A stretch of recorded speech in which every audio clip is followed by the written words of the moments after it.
ये कहानी दो भाई रामू और श्यामू की है। रामू पढ़ाई में काफी अच्छा था। उसका भाई श्यामू खेल में उसकी रुचि अच्छी थी। वो अपने स्कूल का बेहतरीन फुटबॉलर था। रामू डॉक्टर की पढ़ाई के लिए तैयारी कर रहा होता है। वही श्यामू का फुटबॉल की स्टेट टीम में सिलेक्शन हो जाता है। देखते ही देखते 2 साल बीत जाते हैं। श्यामू का अब स्टेट से नेशनल टीम में सिलेक्शन हो चुका था, लेकिन रामू अब भी डॉक्टर की प्रवेश परीक्षा निकालने की तैयारी में ही लगा हुआ था। गांव के लोग रामू का मजाक बनाते थे। जिंदगी भर बस पढ़ाई ही करेगा या कुछ काम भी करेगा। ये सब सुन के रामू काफी चिड़चिड़ा सा हो चुका था। ये कैसा खाना बना है, मुझे नहीं खाना। उसकी हालत देखकर उसकी माँ काफी परेशान रहती थी। माँ ने सारी बातें शामू को बताई। शहर से शामू अपने घर गांव वापस आ गया, रामू से बात करने और उसे समझाने। क्या हुआ भाई, तू इतना परेशान क्यों है? मुझे बता। क्या बताऊं, 2 साल हो गए, अभी भी डॉक्टर की प्रवेश परीक्षा नहीं निकल रही मुझसे। गांव वाले हंसते हैं कि इतना पढ़ने के बावजूद मैं यहीं गांव में पढ़ा हुआ हूं और तू शहर में बढ़िया रहता है। लगता है तुमने अभी तक अपनी पढ़ाई में अपना 100% नहीं दिया। कैसे दूं अपना 100%? मुझे भी बता दे। कल सुबह नदी नहाने चलेंगे, वहां बताऊंगा कैसे हम अपना 100% देते हैं।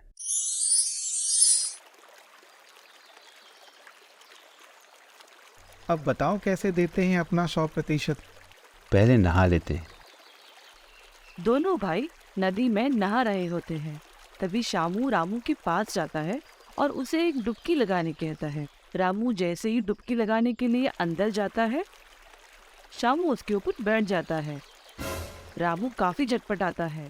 फिर रामू अपनी पूरी ताकत लगा के शामू को अपने ऊपर से उठा देता है और चैन की सांस लेता है। रामू की इस हरकत से रामू गुस्से में रहता है। ये क्या बकवास है? मुझे लगा कि तू मुझे ज्ञान की बातें बताएगा। ज्ञान की बात है। मुझे ये बता, जब तेरे पानी के अंदर दम घुट रहा था तब सबसे ज़्यादा ज़रूरत किस चीज़ की थी? हवा की। हवा के अलावा तुम्हारे दिमाग में और कुछ चल रहा था? नहीं, बस सांस के लिए हवा चाहिए थी। जिस तरह तुम हवा पाने के लिए अपनी पूरी ताकत से मुझे उठा दिया, यही तुम्हारा 100% है। इसी एकाग्रता के साथ तुम्हें पढ़ाई भी करनी है। भूल जाओ कि गांव वाले क्या कहते हैं। रामू को शाम की बात समझ में आ गई कि उसे अगर अपने परीक्षा में पास होना है तो उसे अपनी एकाग्रता 100% देनी होगी। Please subscribe the channel and like and share.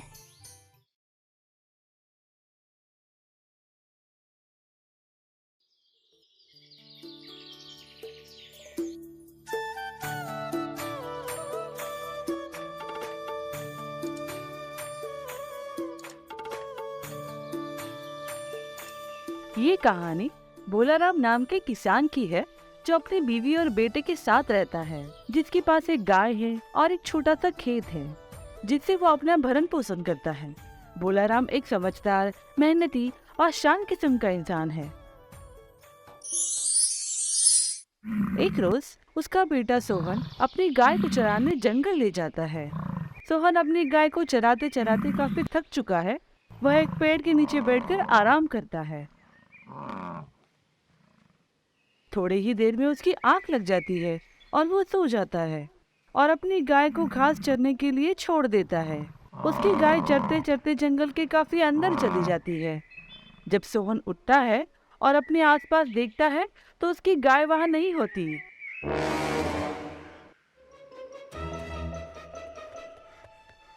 वह अपनी गाय को काफी ढूंढता है,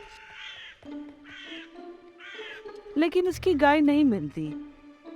वह थक कर वापस घर आ जाता है और अपने पिताजी को बताता है। पिताजी, हमारी गाय जंगल में खो गई है। हे भगवान, ये तो बहुत बुरा हुआ। तुम शांति रखो, मैं कुछ गाँव वालों के साथ उसे ढूंढने जाता हूँ। फिर भोलाराम अपने साथ कुछ गांव वालों को लेकर जंगल अपनी गाय को ढूंढने निकल जाता है। काफी ढूंढने के बाद भी उसकी गाय नहीं मिलती। अब अंधेरा हो रहा है भोलाराम, हमें घर वापस चलना चाहिए। तुम्हारी गाय शायद कोई जंगली जानवर ले गया हो। ठीक कहते हो भैया, हमें अब घर लौट जाना चाहिए। माफ़ करना भोलाराम, तुम्हारी गाय गुम गई, बहुत बुरा हुआ। अच्छा हुआ कि बुरा, ये तो भगवान ही जाने। सुबह बोलाराम उठता है और देखता है कि उसकी गाय वापस आ गई और अपने साथ 2 गाय और ले आई है। वहाँ 1-2 गांव वाले और भी आ जाते हैं और 3 गाय देखकर काफी अचंभित होते हैं और बोलाराम को बधाई देते हैं। अरे बधाई हो बोला राम, 3 गाय हो गई तुम्हारे पास, बहुत ही अच्छा हुआ। बोलाराम ने फिर से वही कहा। अच्छा हुआ कि बुरा, ये तो भगवान ही जाने। फिर एक दिन बोलाराम का बेटा सोहन अपनी नई गाय को नहला रहा था। तभी नई गाय ने उसे लात मार दी। सोहन गिर पड़ा और उसके पैर में चोट आ गई। पैर में चोट आने से सोहन अब दिन भर बिस्तर पे रहता है और उसकी माँ काफी दुखी रहती है। हे भगवान, मेरे बेटे को जल्दी ठीक कर दो, हमारे बेटे के साथ बहुत बुरा हुआ। बोलाराम फिर वही बोलता है। अच्छा हुआ कि बुरा, ये तो भगवान ही जाने। अगले ही दिन कुछ सिपाही गांव में आते हैं और गांव के लोगों को एक फरमान सुनाते हैं। सुनो गांव वालों, हमारे देश में दुश्मन देश ने हमला किया है, इसलिए हर गांव की जवान लड़कों की भर्ती हो रही है। इस गांव से भी जवान लड़कों की भर्तियां होंगी। गांव के सारे जवान लड़के युद्ध के लिए चले जाते हैं। सोहन की पैर में चोट लगने के कारण वो नहीं जा पाता। सारे गांव के लड़के युद्ध के लिए चले गए। क्या पता अब ये सब लौट के वापस आएंगे कि नहीं। भगवान इनकी रक्षा करे। हमारा बेटा बच गया युद्ध से। अच्छा हुआ कि उसके पैर में चोट आ गई। बोलाराम ने फिर से वही जवाब दिया। अच्छा हुआ कि बुरा, ये तो भगवान ही जाने। Please subscribe the channel and like and share.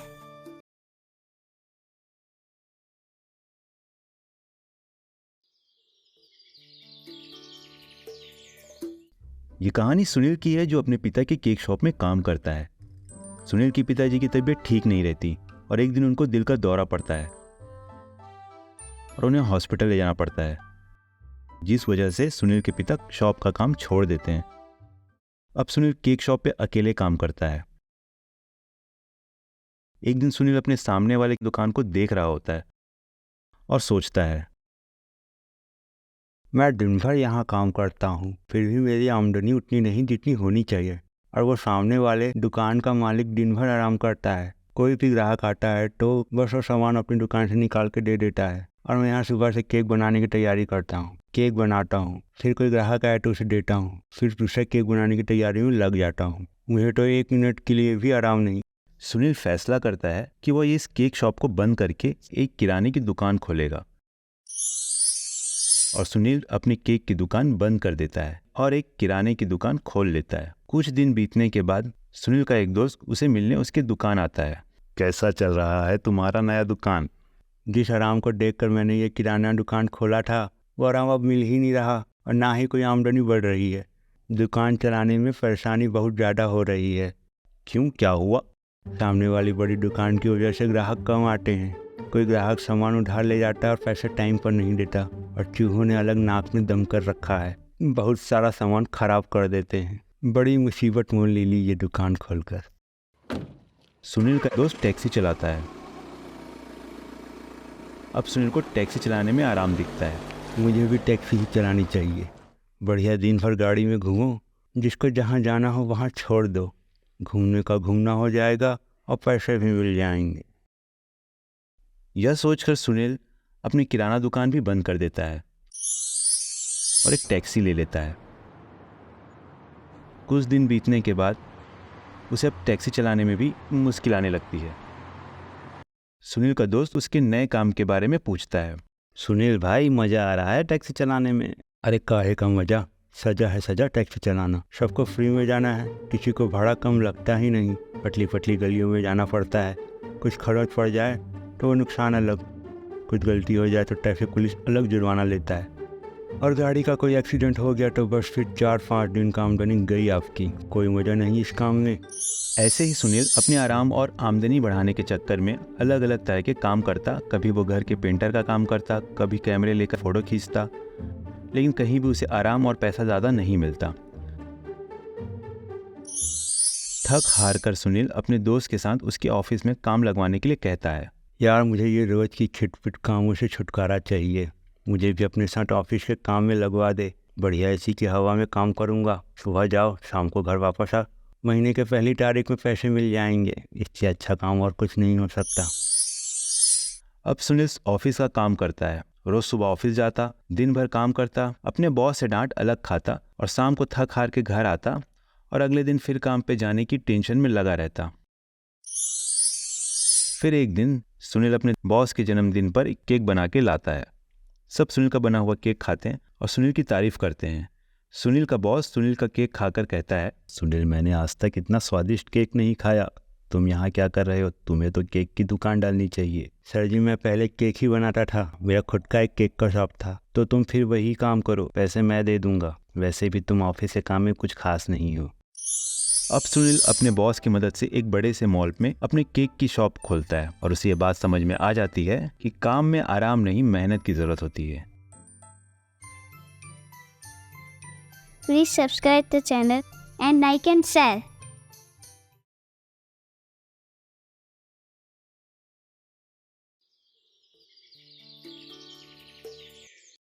ये कहानी राम सिंह नाम के व्यापारी की है जिसके पास काफ़ी सारे व्यवसाय हैं और हर व्यवसाय में उसे अच्छा मुनाफा भी होता है। लेकिन उसकी एक आदत अच्छी नहीं थी, पैसे बांटने की। वो जब भी खुश होता लोगों को पैसे बांटता। वो यह नहीं देखता था जिसे भी वो पैसे दे रहा है उसे पैसे की ज़रूरत है भी या नहीं। राम सिंह की इस आदत से उसकी बीवी काफ़ी परेशान होती है। तुम हमेशा ऐसे किसी को भी पैसे मत बांटा करो। इस तरह पैसे देना अच्छी बात नहीं। अरे मैं पैसे नहीं बांटता, मेरे लिए एक दान की तरह है और दान पुण्य करना चाहिए। तुम भी तो मंदिर जाती हो तो दान करती हो ना। मंदिरों में मैं गरीबों को दान करती हूँ। तुम जब खुश होते हो तो किसी को भी पैसे दे देते हो। जरूरतमंद को देना एक बात है और पैसे बांटना एक बात है। दान दान होता है, चाहे जिससे भी करो, चाहे जैसे भी करो। भगवान ने हमें काफ़ी दौलत दी है, उसमें से ये थोड़ा सा दान करने में पुण्य ही मिलेगा। यह कह के वो अपनी आदत नहीं बदलता है। और फिर एक दिन काम करते वक्त राम सिंह अचानक बेहोश हो जाता है।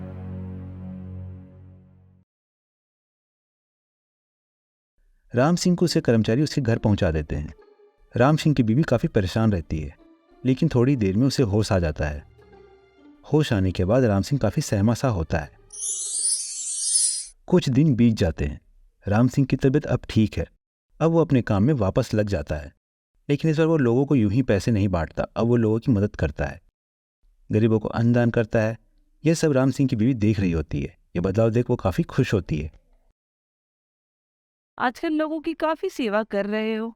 इतना बदलाव आया कैसे? राम सिंह अपनी कहानी सुनाता है। जब वह बेहोश था तब वो स्वर्ग लोक गया था। वहाँ 2 दरवाजे थे, एक स्वर्ग जाने का दरवाज़ा और एक नर्क जाने का दरवाज़ा। वो नर्क जाने के दरवाजे के पास खड़ा था।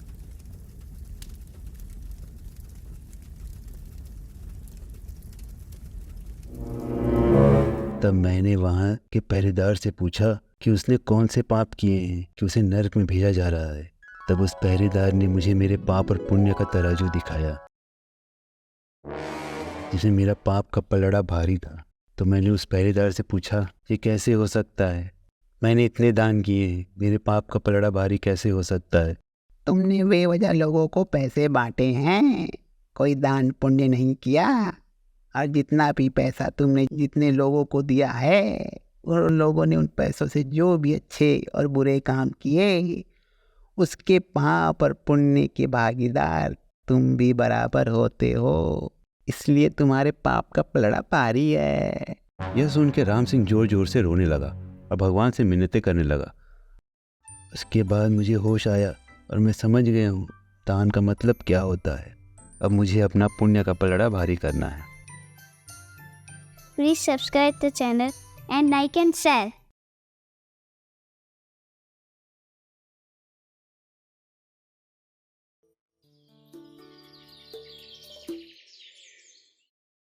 एक निर्मल नाम का आदमी था। उसने एक नई राशन की दुकान खोली थी, लेकिन उसका स्वभाव मुंहफट किस्म का था, जो किसी को कुछ बोलने से पहले सोचता नहीं था।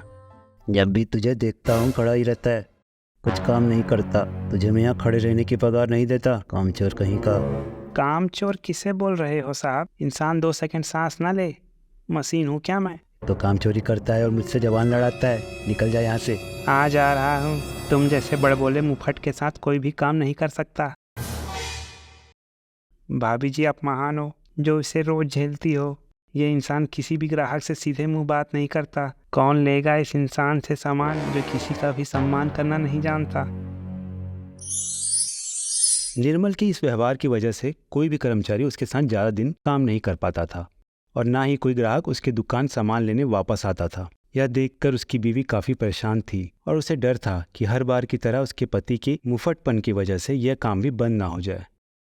निर्मल की पत्नी निर्मल को समझाने जाती है। तुम किसी से सीधे मुंह बात क्यों नहीं करते? मुझे मत सिखाओ किसी से कैसे बात करनी चाहिए। तुम्हारे इसी मुफटपन की वजह से तुम्हारा कोई भी व्यापार नहीं चलता, और अगर तुम इसी तरह अपना स्वभाव रखोगे तो मैं भी तुम्हें एक दिन छोड़कर चली जाऊंगी। ठीक है, गुस्सा मत करो। अपनी पत्नी के समझाने के बावजूद भी निर्मल अपनी आदत नहीं बदलता और देखते ही देखते उसकी दुकान में लोग आने बंद हो जाते हैं, जिसकी वजह से दुकान बंद करनी पड़ती है और उसकी पत्नी भी उसे छोड़कर चली जाती है।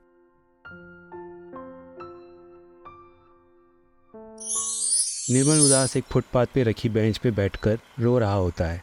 तभी वहाँ से एक बुजुर्ग जा रहा होता है। वह निर्मल का रोना सुनकर रुक जाता है और निर्मल से पूछता है, क्या हुआ बेटा, क्यों रो रहे हो? निर्मल उस बुजुर्ग आदमी को अपनी मुफटपन के बारे में बताता है। बुजुर्ग आदमी निर्मल के सारे बातें सुनता है और निर्मल को एक कहानी सुनाता है। सोमगढ़ नाम का एक गांव था जिसमें 2 पंडित रहते थे, हरिराम और रामहरि, जो हाथ देखकर भविष्य बताते थे। हरिराम बहुत ही मुफट किस्म का पंडित रहता है, जिसकी बताई अच्छी भविष्यवाणी भी बुरी लगने लगती थी, और दूसरी तरफ रामहरि जो इतना मीठा बोलता था कि बुरी भविष्यवाणी भी अच्छी लगने लगती थी। एक दिन सोमगढ़ का राजा, जो काफ़ी बुढ़ा हो चुका था, अपना भविष्य जानने के लिए अपने सिपाहियों को हरिराम पंडित को बुलाने को कहता है। हरिराम राजा का हाथ देखकर कहता है, राजा जी आपका तो कालयुग चल रहा है, आपकी तो जल्दी मृत्यु होने वाली है। राजा जी आपका समय सब खत्म, अब आपके दुश्मनों की मौज होने वाली है। यह सुनकर राजा बहुत भड़क जाते हैं और उसे काल कोठरी में बंद करने की सजा देते हैं। और अब राजा जी अपने हाथ देखने के लिए रामहरि पंडित को बुलवाते हैं। रामहरि राजा का हाथ देखकर कहता है, राजा जी आपने अपना जीवन बहुत ही शौर्य से बिताया है, आपने अपनी राज्य की समृद्धि के लिए बहुत कार्य किए हैं, आपकी प्रजा आपकी छत्र छाया में बहुत ही सुकून और आनंद के साथ रही है, और आप अभी भी अपनी प्रजा के लिए अपने कर्तव्य का पालन कर रहे हो। अब इस उम्र में इतना कर्तव्यों का भार लेना सही नहीं। अब अपने राज्यपाट का काम अपने राजकुमारों को सौंपकर तीर्थ की यात्रा कीजिए, तभी आपकी आत्मा को मोक्ष प्राप्त होगा। यह सुनकर राजा पंडित रामहरि से बहुत प्रसन्न होता है और उसे सोने की थाली भेंट करता है। इस कहानी से कुछ समझ आया? मैं समझ गया, जुबान कितनी कीमती चीज़ है जिसे देख समझ कर इस्तेमाल करना चाहिए। फिर वह सीधा अपनी बीवी के पास जाता है। मुझे माफ़ कर दो, मेरी मत मारी गई थी, अब से मैं अपने गुस्से को पीकर सिर्फ और सिर्फ अच्छा बोलूँगा। यह सुनकर निर्मल की बीवी काफ़ी खुश होती है और निर्मल को माफ़ कर देती है।